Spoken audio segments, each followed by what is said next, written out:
Assalamualaikum warahmatullahi wabarakatuh. Baik, jadi di sini saya akan menjelaskan hasil diskusi dari kelompok kami, yaitu kelompok 4, mengenai tulisan ilmiah. Di sini kami mengambil pada tanaman kumis kucing yang di dalamnya mengandung banyak sekali metabolit sekunder.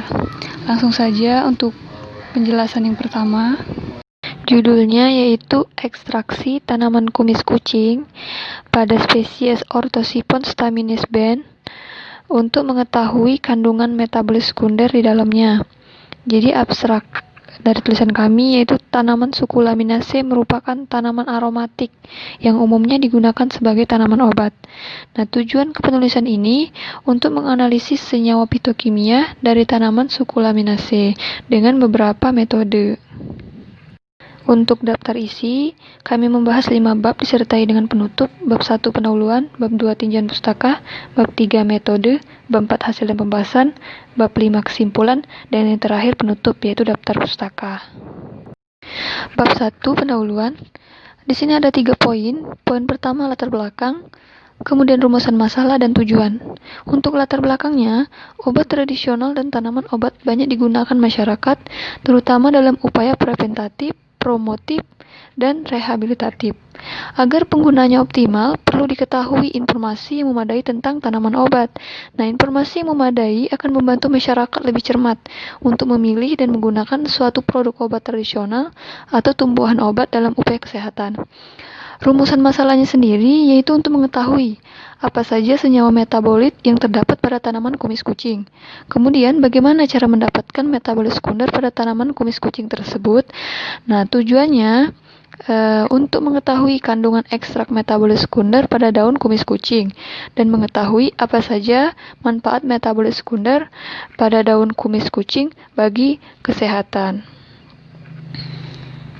Bab 2-nya yaitu yang pertama definisi dari tanaman kumis kucing. Tanaman kumis kucing ini memiliki karakteristik herba berkayu naik perlahan-lahan.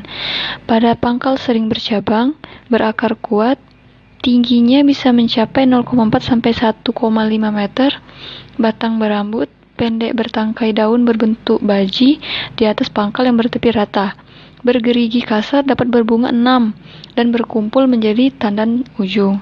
Intinya, tanaman kumis kucing ini daunnya itu memiliki khasiat untuk pengobatan.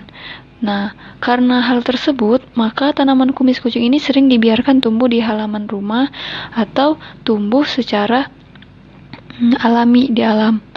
Kemudian untuk klasifikasinya, untuk kingdomnya Plantae, divisinya Spermatophyta, subdivisi Angiospermae, kelasnya Dicotyledon, ordo Tubiflorae, familinya Labiaceae, genus Orthosipon. Di sini kami mengambil spesies yaitu Orthosipon stamineus Benn. Selanjutnya yaitu manfaat dan kandungan. Saya akan menjelaskan terlebih dahulu kandungan. Kandungan yang terdapat dalam daun kumis kucing ini mengandung beberapa senyawa kimia, antara lain minyak sirih. Kemudian ada juga sesquiterpen, ada fenolik. Intinya senyawa kimia yang terdapat pada daun kumis kucing ini sangat banyak dan beragam. Untuk metabolit sekundernya salah satunya itu fenolik, terus flavonoid, dan yang lainnya. Kemudian untuk manfaat dari daun kumis kucing itu sendiri yaitu biasanya bagian tanaman yang digunakan itu adalah herba baik segar maupun yang telah dikeringkan.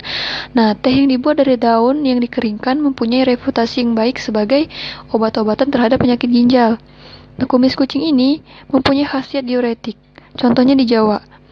Nah, tanaman kumis kucing ini digunakan sebagai obat hipertensi dan diabetes. Tanaman ini juga sudah digunakan masyarakat untuk pengobatan pendarahan, ginjal, empedu, GORD, dan juga ada yang digunakan sebagai obat untuk meredakan rematik. Selanjutnya ada jalur biosintesis dari metabolit sekunder. Sini ada 2, asam sikimat dan jalur asam mepalonat. Untuk jalur asam sikimat merupakan jalur alternatif menuju senyawa aromatik, utamanya L-fenilalanin, L-tirosin, dan L-triptopan. Nah, jalur ini berlangsung dalam mikroorganisme dan tumbuhan, tetapi tidak berlangsung dalam hewan, sehingga asam amino aromatik merupakan asam amino yang terdapat pada tumbuhan dan juga mikroorganisme. Nah, jalur asam sikimat pada biosintesis berasal dari jalur pentosa fosfat yang berasal dari perombakan karbohidrat. Pada biosintesis melalui jalur asam sikimat akan menghasilkan asam amino aromatik yang akhirnya akan diubah menjadi berbagai senyawa metabolis sekunder. Untuk jalur asam mepalonat, glukosa dioksidasi menjadi molekul asam pirufat untuk menyediakan biosintesis antara atau intermediate biosintesis dengan bantuan katalis berupa asetil koenzim A atau asetil CoA. Salah satunya akan memacu pembentukan asam mepalonat yang selanjutnya dengan jalur ini akan mengarah pada sintesis sejumlah besar terpenoid. Ini adalah rumus struktur dari jalur asam sikimat.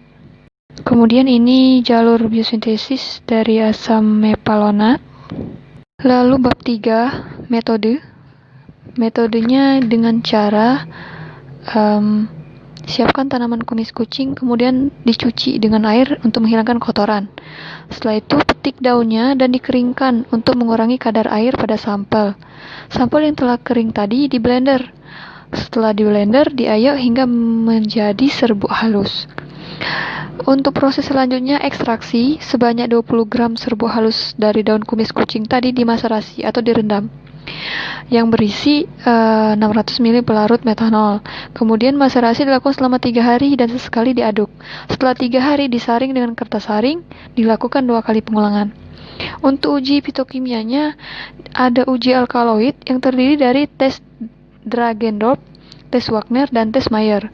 Kemudian ada uji flavonoid, uji saponin, uji tanin, dan uji terpenoid dan steroid. Bab 4, hasil dan pembahasan. Berdasarkan uji fitokimia bahwa daun kumis kucing ini positif mengandung flavonoid, saponin, tanin, kemudian ada juga minyak sirinya, namun tidak mengandung terpenoid dan steroid ataupun alkaloid, karena pada uji Dragendorf, uji Mayer, terus uji Wagner itu negatif atau tidak mengandung. Intinya, kumis kucing ini berarti mengandung flavonoid, saponin, tanin, dan juga ada minyak siri. Saya akan menjelaskan mengenai metabolis sekunder yang terdapat tadi dan juga yang tidak terdapat. Untuk alkaloid adalah senyawa fitokimia yang paling banyak dijumpai pada semua bagian tumbuhan dan memiliki cincin heterosiklik. Kemudian flavonoid memiliki fungsi sebagai antimikroba, sitoksisitas, antiinflamasi, dan anti alergi. Tanin termasuk senyawa fenol yang berfungsi sebagai antioksidan untuk melawan radikal bebas, antiseptik, dan hemostatik. Kemudian untuk senyawa saponin memiliki sifat sebagai antiinflamasi, mampu mengikat kolesterol, melawan kanker, dan meningkatkan imunitas tubuh. Selanjutnya, terpenoid merupakan senyawa fitokimia yang berfungsi sebagai phytoalexins yang secara langsung dan tidak langsung berperan sebagai benteng pertahanan tanaman dari serangan hewan herbivora atau musuh alami lainnya. Kemudian yang terakhir, steroid berperan penting dalam fisiologi dan biokimia makhluk hidup. Ini adalah 2 contoh produk dari kumis kucing. Lalu bab terakhir, kesimpulan. Jadi berdasarkan penjelasan saya tadi bahwa dapat diketahui ekstrak metabolis sekunder metanol daun kumis kucing ini mengandung flavonoid, saponin, tanin, dan juga ada kandungan minyak sirinya. Nah, senyawa fitokimia daun kumis kucing tersebut berpotensi sebagai bahan obat atau bahan lain yang bermanfaat yang dapat diaplikasikan tidak hanya untuk bidang farmasi saja, namun juga di bidang ilmu yang lainnya. Terakhir bagian penutup, yaitu daftar pustaka. Ini adalah beberapa literatur yang kami ambil untuk penulisan ilmiah ini. Mungkin itu saja yang bisa saya sampaikan dan saya jelaskan. Jika terdapat banyak kekurangan, saya mohon maaf. Kepada Allah saya mohon ampun. Saya akhiri, wassalamualaikum warahmatullahi wabarakatuh.